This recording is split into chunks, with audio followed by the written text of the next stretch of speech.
Small Scale. Written by Twinkletail. Chapter 5. Spike was feeling rather down about himself as he was led back into the dining room. After his pitiful roar, there was no way that Celia would ever think him mature enough to not need her doting on him. If he was going to be stuck here for the time being, the very least he could do was get Celia to let up a bit on her treatment of him. He thought about that angle a bit more as he was picked up, brought in for a kiss on the forehead, and set down on the booster seat. It was already obvious that talking to her about going home wasn't going to work since she was so certain he was brainwashed. Perhaps a new approach was necessary at this juncture.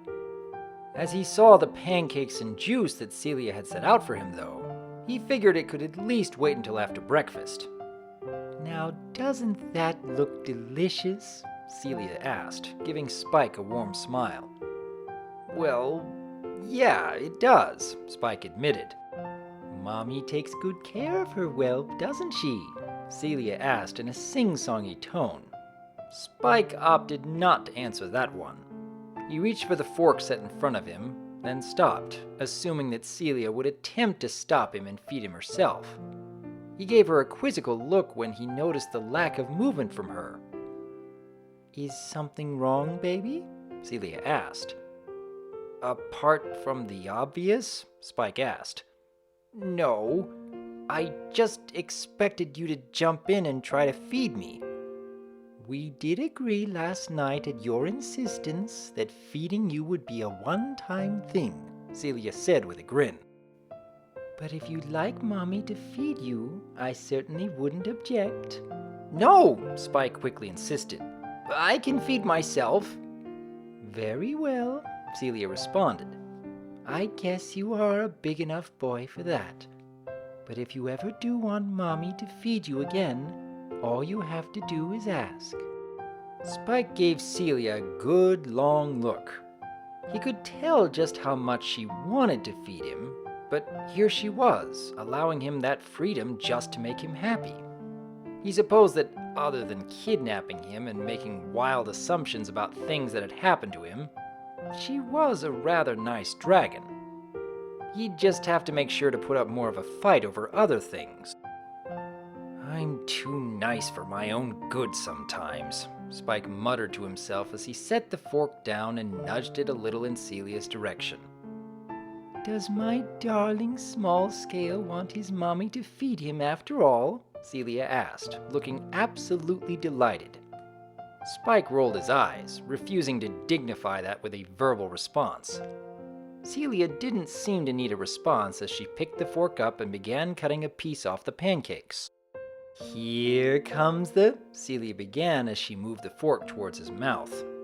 "Don't do that," Spike quickly shut her down.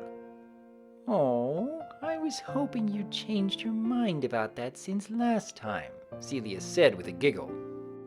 "Very well, my big little man." She held the fork in front of Spike's mouth, who opened up to allow entrance. The pancakes were good, but didn't taste quite as good as the ones Rarity often made. Until he realized that instead of blueberries, there were tiny gems baked into them. Gemstone pancakes. This was something that he could get used to. Not that he wanted to stick around any longer than he had to, but this particular amenity might have been the high point of his predicament so far. Spike was more than happy to open up for another bite, and Celia was more than happy to provide it. Spike raised a brow as he felt Celia's other claw reach behind him and start gently rubbing his back. "Such a good boy," Celia said softly. "And such a good eater, too. At this rate, I wouldn't be surprised if your wings started growing sooner than later."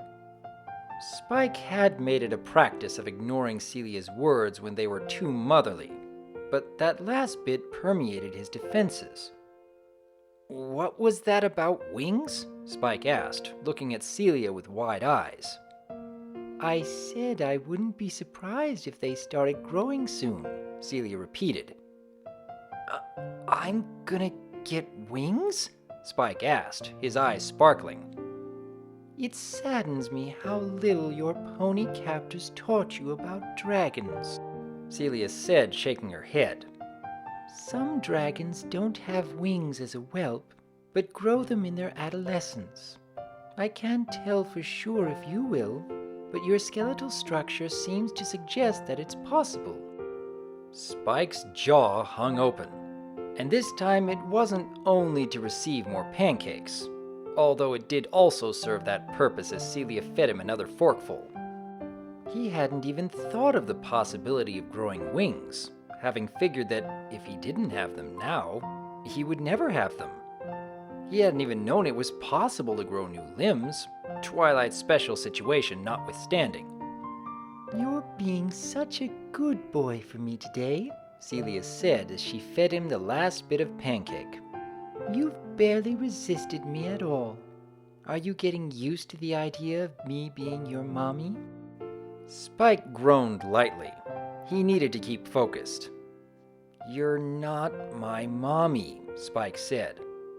Don't get me wrong, you're nice and caring and stuff, but I have my own family in Ponyville that I'd really like to get back to. And while we're at it, I'm kinda tired of being treated like a baby. I mean, how many babies do you know that can talk as well as I can? Spike felt himself puff up with pride. He thought he'd carried himself rather well in that argument. His pride quickly vanished when Celia giggled. Sweetie, dragons are far more intelligent than the ponies you're used to living with, Celia told him. Our language skills advance much earlier than theirs. But, Spike stammered, I'm not even a baby. I'm 10. Oh, you silly little thing, Celia said with a grin. Dragons have much longer lifespans than ponies. To them, you might be more of a young adult, but in the eyes of a dragon, you're still an adorable little whelp. She gave him a pat on the head. But you're my adorable little whelp, and I'll treat you much better than those terrible ponies ever did. Spike's frustration had nearly reached a fever pitch. He had heard enough slander of the ponies who loved him dearly. Why do you hate ponies so much anyway? Spike practically demanded. What did they ever do to you? Celia's face grew sullen. She stared into the middle distance silently for a few moments, making Spike grow more than a little concerned. Had ponies actually done something awful to her? But ponies weren't like that. Twilight and the others might have chased that dragon away that one time, but his smoke was threatening to cover Ponyville. It just wasn't like ponies to harm others without good reason. Never mind that now, Celia finally said, her smile starting to return. This is supposed to be a happy time, and I'm not looking to dampen the mood. Spike's frustration grew as he was lifted from the booster seat, kissed on the forehead, and then cradled in Celia's arms. Let's go to the living room and relax, okay? I think you could use some playtime. I don't want playtime, Spike insisted, trapped once more in maternal embrace. Oh, nonsense, Celia said as she began their trip to the living room. I can tell you're a bit cranky. This will be a good opportunity to unwind and relax. Spike just grumbled as he was carried into the living room. He'd had just about as much as he could take of this. An escape plan needed to be made immediately. Here we are, Celia said cheerfully as she set Spike down on another stone floor. As with the previous rooms, all the furniture seemed to be carved out of the ground. Stone couches with soft-looking comforters sat at one end, with a small stone table in front of them. A few books were set out on the table, in more of a pile than a stack. Twilight would have been very disappointed to see books treated that way. Unlike the other rooms he'd been in, this one did have a single window, but it was far too high up for him to even dream of reaching it. None of the furniture, not even the tall cabinets, stood anywhere near it. I've got so many things for you to entertain yourself with, Small Scale, Celia said. so I'll leave the choice to you. We've got action figures, books to read together, paper and crayons for coloring. Spike just sat there with his arms crossed. He was in no mood for playtime, and as curious as he was about what kinds of action figures dragons had, he refused to give in to that curiosity and give Celia the satisfaction. He'd sooner just sit here and do nothing than play or read or color. Then suddenly, inspiration struck. "Coloring sounds good," Spike said with a smile. Okay then, Celia said, matching his smile as she turned to one of the cabinets and reached inside. I knew we'd find something to put a smile on your cute little face. Spike watched with satisfaction as Celia set a few pieces of paper and an assortment of crayons in front of him. Little did she know that she'd played right into his trap. "Oh yeah, I love coloring," Spike said. It wasn't a lie. He did really enjoy drawing. It was more of an omission of the full truth.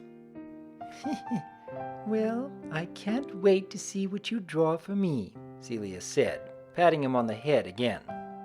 Now, Mommy has to take care of a little something in the other room, so why don't you relax and color me a nice picture? I'll be back in about 5 or 10 minutes.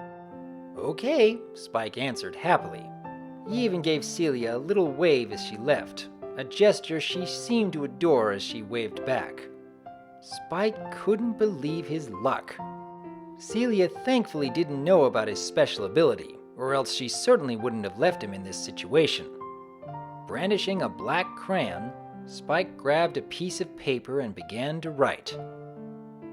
"Dear Princess Celestia, it's me, Spike. I've been kidnapped by a dragoness who thinks I've been brainwashed by ponies. She wants to raise me as her child and won't let me go home. I don't know where I am, but it's a dragon city in a mountain range. Please save me. Your friend, Spike." Spike hesitated for a moment, then sighed and put his crayon back to the paper. "P.S. Please don't hurt her. She means well and hasn't harmed me at all." Satisfied with the letter, Spike rolled it up and lifted it to his mouth. One quick spurt of green flame vaporized the letter, sending it to its destination. Spike breathed a sigh of relief. Surely it would only be a matter of time until Celestia or some pony else sent by her would be there to save him. All done, Celia's voice rang out as she walked back into the room. Now, let's see what my sweet little whelp drew for me, And then we can have a bit of story time before lunch. And I'll feed you because I already know how much you like it when Mommy feeds you. Spike frowned. His conscience was free from guilt thanks to the extra note he'd left on the bottom of his letter to Celestia. Between that and the frustration building up from the whole ordeal, he figured it was about time to let Celia know just how he felt about his treatment. "Enough!" Spike shouted, loud enough to startle Celia. "I'm not your baby, and I never will be!" Celia looked a bit taken aback by this, even a bit sad. But Spike was far beyond the point of letting his sympathy allow him to back down. "Now, Small Scale," Celia began, but Spike was quick to cut her off. "My name is Spike!" Spike demanded, pointing the crayon he was still holding in her direction. "And you're not my mommy! The ponies back home are my family, not you!" "That's just the brainwashing talking, honey," Celia said. "No!" Spike yelled. "No one brainwashed me! The only one who looks like they're trying to brainwash me is you!" "What?" Celia said, clearly stunned by this. "I would never." "You keep trying to fill my head with the idea that ponies are bad," Spike seethed. "But they're not! If anyone is bad, it's you for kidnapping me and not listening to anything I say and trying to turn me against my family. But my child, please, Celia started. I'm not your child, Spike screamed. You don't have a child! Spike's last scream was loud enough to rattle some of the picture frames on the tallest cabinet. Other than that, the entire room fell deathly silent. Spike steamed, breathing heavily as he glared at Celia. He was ready for any angry reaction that she was going to give him. No matter what she did, he knew he would be free soon enough. What Spike was not ready for, though, was the reaction that Celia actually had. The dragoness stood stone silent for a few good moments, until the sound of a small sniffle permeated through the stillness. She bit her lip, tears starting to fill her eyes. Every bit of Spike's bravado vanished the moment he saw the first tear fall. Celia? Spike asked quietly. Celia didn't answer. She simply turned around and walked out the door. The sounds of sobs followed her until the sound of a door slamming down the corridor cut it off. Spike stood still, positively stunned. His right claw's grip on the crayon weakened, the tool of his eventual rescue tumbling to the ground below. His shoulders slumped, the motion echoed by his head. He knew he was right. But then, why did he feel so wrong?